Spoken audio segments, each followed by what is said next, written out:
ভাষা শহীদদের স্মরণ ও স্মারকস্তম্ভের উদ্বোধন।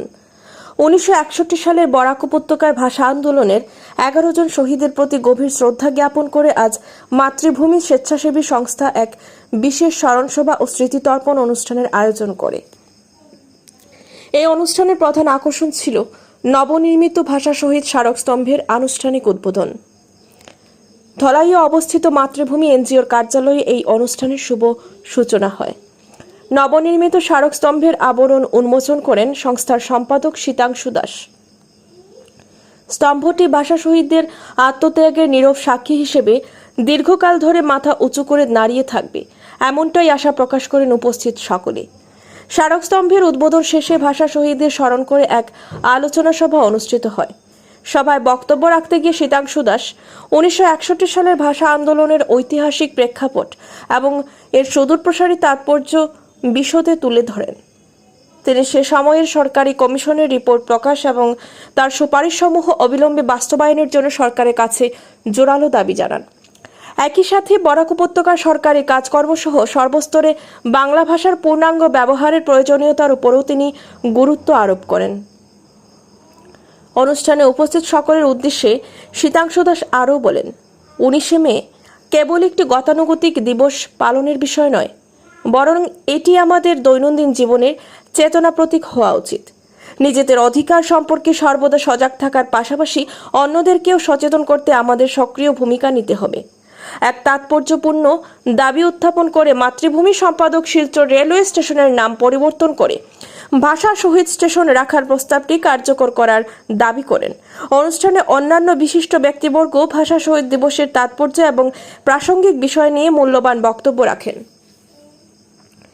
ভাষা শহীদদের প্রতি গভীর শ্রদ্ধা জানাতে সভামঞ্চে বারবার বাংলা ভাষার জয়ধ্বনি ও বিভিন্ন স্লোগান ধ্বনিত হয়, যা সমগ্র পরিবেশকে এক আবেগঘন শ্রদ্ধার আবহে মুখরিত করে তোলে। মাতৃভূমির এই উদ্যোগে আয়োজিত অনুষ্ঠানে সঙ্গীত পরিবেশনার মাধ্যমে ভাষা শহীদদের প্রতি আন্তরিক শ্রদ্ধার্ঘ্য নিবেদন করেন প্রখ্যাত শিল্পী সোমা দাস সহ অন্যান্য গুণী শিল্পীবৃন্দ। অনুষ্ঠানে বিশিষ্ট ব্যক্তিদের মধ্যে উপস্থিত ছিলেন বাপ্পা দাস, শঙ্কর ভট্টাচার্য, চপল কুমার দাস, প্রদীপ পাল, দেবব্রত পাল, শিখা লস্কর, সোমা দাস, জুমা পাল, লীলা পুরকায়স্থ এবং অশোক কুমার দাস প্রমুখ। মাতৃভূমির এই উদ্যোগ বরাক উপত্যকার ভাষা শহীদদের আত্মত্যাগ এবং বাংলা ভাষার মর্যাদা রক্ষার সংগ্রামকে চিরস্মরণীয় করে রাখবে বলে মনে করেন সকলে। নিউজ ডেস্ক রিপোর্ট, শিলচর সংবাদ। আজ 19শে মে বাংলা ভাষা শহীদ দিবস। সমগ্র বরাক উপত্যকার সাথে সংহতি রেখে আমরা ধলাইয়ের মাতৃভূমি সামাজিক সংস্থা যথাযোগ্য মর্যাদায় আমরা আজকে এই দিবসটি পালন করেছি। 11 জন শহীদ যারা হয়েছিলেন তাদের প্রতিকৃতিতে পুষ্পার্ঘ্য অর্পণ, প্রদীপ প্রজ্বলন এবং মাল্যদানের মাধ্যমে আমরা এই অনুষ্ঠানটা আজকে করেছি। এখানে সবাই অবগত যে 1961 সনের 19শে মে তদানীন্তন সরকার, আসাম সরকার বরাক উপত্যকায় সমগ্র আসামের সাথে অসমীয়া ভাষাকে চাপিয়ে দেওয়ার যে প্রচেষ্টা নিয়েছিল, সেটার প্রতিবাদে আমাদের বিশেষ করে বরাক উপত্যকার 3টি শহরেই বিরাট আন্দোলনের সৃষ্টি হয়েছিল, যাতে এখানে বাংলা ভাষাকে স্বীকৃতি দেওয়া হয়। এবং শুধু 19শে মে নয়, 19শে মের অনেক 2-1 দিন আগের থেকেই সেই আন্দোলন আমাদের কাছাড়, করিমগঞ্জ এবং হাইলাকান্দি, তখন আমাদের একটাই জেলা ছিল কাছাড়, সেখানে আন্দোলন শুরু হয়েছিল। 19শে মে আমাদের শিলচর রেল স্টেশনে যখন আন্দোলনকারীরা রেল রুখো আন্দোলনে জড়িয়ে পড়েছিলেন, রেল যাতায়াত বন্ধ করে দিয়েছিলেন, তখন পুলিশের গুলিতে আমাদের এই উপত্যকার, এই জেলার, বিশেষ করে শিলচরের 11 জন শহীদ ওনারা আত্মবলিদান দিয়েছিলেন বাংলা ভাষার জন্য।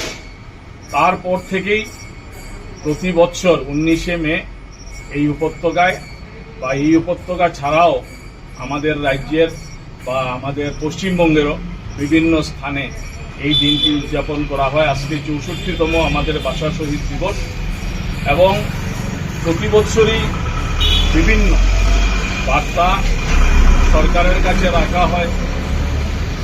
শহীদ পরিবার যারা 11 জন শহীদ হয়েছিলেন, আজকের দিনেও এই সমস্ত পরিবারের মানুষ কোনো স্বীকৃতি পায়নি সরকার থেকে। যে দলেরই সরকার আসুক না কেন, ভাষা শহীদ যারা হয়েছেন বা ভাষা নিয়ে যারা আন্দোলন করছেন বা ভাষা সমিতি আমাদের কাছাড় জেলাতে যে আছে, ওনারাও বিভিন্ন দাবি দেওয়া সরকারের কাছে জানিয়েছিলেন, কিন্তু আজ পর্যন্ত সরকার কোনো পদক্ষেপ গ্রহণ করেনি। কেন্দ্র সরকার বলুন আর রাজ্য সরকার বলুন, যে দলের সরকারই বলুন, কোনো দলের সরকার এই বিশেষ করে আমাদের বাংলা ভাষায় যারা শহীদ হয়েছিলেন 11 জন শহীদ, তাদেরকে নিয়ে যখনই কিচ্ছু বলা হয় কোনো গুরুত্ব সেটার দেওয়া হয় না।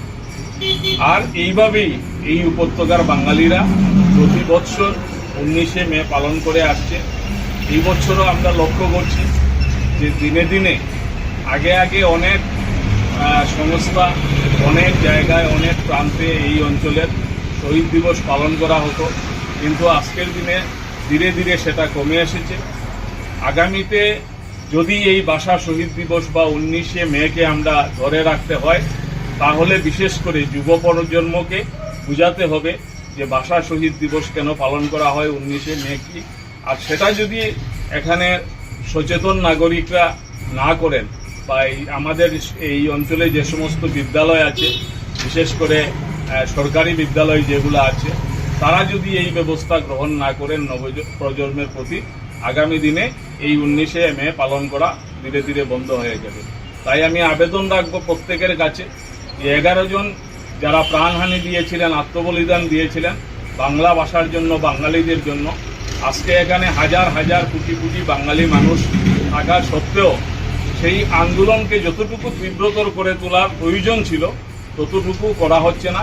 যারা সমিতি করেছে, যারা ভাষা আন্দোলন নিয়ে কথা বলছে, শুধু তারাই কথা বলছে, আর পিছন থেকে তাদেরকে যে সাপোর্ট করা বা তাদেরকে যে সহযোগিতা করা সেটা কোনো মানুষ করছে না, সেটা আমরা উপলব্ধি করতে পারছি।